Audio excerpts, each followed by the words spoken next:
Au Rocher Noir, cité administrative située à 50 km d'Alger, un nouveau pouvoir s'installe, l'exécutif provisoire. L'homme qui préside cet exécutif, et vous le savez, monsieur Abderrahmane Fares, c'est à 5 colonnes à la une qu'il a réservé son premier interview. Si je vous demandais qui êtes-vous, monsieur Fares, est-ce que vous pourriez me répondre, essayer de vous présenter, si vous voulez? C'est très simple. Je suis né à Akbou, dans la vallée de la Soumam, le 30 janvier 1911, de famille très modeste. Je suis donc un enfant issu du peuple algérien, dont je comprends l'enthousiasme, les difficultés, les espérances aussi. Car voyez-vous, l'espoir, c'est une herbe précieuse qu'on n'arrache pas au cœur des hommes. Ma vie intellectuelle, je la dois à mon maître, M. Ferrari, qui est actuellement directeur honoraire à Philippeville, que je vénère. Ma vie professionnelle, je la dois aussi à un de mes autres maîtres, Maître Poignant, qui est maintenant notaire en retraite à Alger, chez qui j'ai fait toute ma cléricature et que je vénère aussi. Élève à l'école primaire d'Akbou, élève studieux d'après mon maître, je n'ai pu suivre les écoles secondaires, faute de moyens. Il a fallu donc se faire soi-même. Très jeune, j'ai débuté comme jeune clerc à l'étude de Maître Poignant à Akbou. Il fallait donc travailler le jour et étudier la nuit. J'ai débuté comme notaire à Colo, où j'ai passé 2 années merveilleuses. Évidemment, les débuts étaient très difficiles. Je me souviens que les revenus de l'étude le premier mois s'élevaient à la somme de 600 francs. Il me fallait payer mon huile claire 500 francs. Après 2 années de stage dans ce coin merveilleux, j'ai été nommé par la suite notaire à Berwagia, où j'y suis resté 7 ans. J'y ai fait de très solides amitiés, aussi bien dans l'élément musulman et aussi dans l'élément européen, qui m'a, dès le départ, confié l'ensemble de ses intérêts et que j'ai géré dignement. C'est là où les circonstances m'ont amené, par accident, à faire de la politique. Est-ce que vous êtes étonné de vous trouver à la place où vous êtes?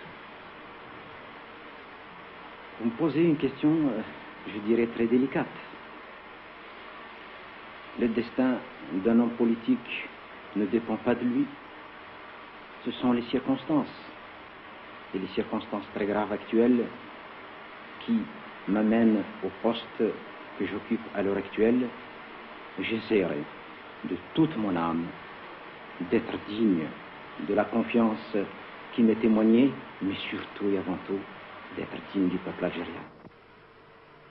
Les garanties réelles et non verbales données à nos compatriotes européens et israélites nous permettront, j'en suis convaincu, de réaliser cette Algérie fraternelle que nous appelons de tous nos vœux. L'exécutif que j'ai l'honneur de présider en est l'exemple et la préfiguration vivante. Cet exécutif provisoire qui en est l'exemple et la préfiguration groupe, disons, des Européens, des représentants du FLN et des musulmans, je ne sais pas trop comment caractériser par rapport, disons non engagés. Non engagés. Vous avez parlé tout à l'heure, vous m'avez dit les complexes ont disparu, ce qui m'amène à penser qu'il y a dû y en avoir dès le début, enfin au moment des premières réunions peut-être. Est-ce que c'est indiscret de demander comment ça s'est passé? Ce que je peux appeler complexe, si vous voulez, c'est le premier contact entre des hommes qui rentrent en Algérie après 7 ans d'absence et de dures épreuves. Contact avec 3 collègues européens venus d'horizons différents, politiquement, intellectuellement, et aussi avec des Algériens que l'on appelle non engagés, comme si à l'heure actuelle, il peut y avoir sur cette terre un Algérien non engagé. Il y a eu, entre l'ensemble, une discussion franche, loyale. Nous avons examiné l'ensemble des accords. Nous avons examiné l'ensemble de la mission qui nous est confiée. Et nous avons constaté que pour la réalisation de cette mission, tout nous rapprochait. Je dis bien tout, car tous les problèmes sont liés, et c'est parce que nous avons acquis que tout nous rapprochait, que nous faisons une équipe unie et solidaire. Notre but, c'est de vaincre. Je n'emploie pas le mot vaincre au terme péjoratif, mais au contraire, en y donnant une signification plus humaine, plus réelle. Vaincre toutes les difficultés, oui, nous les vaincrons les unes après les autres.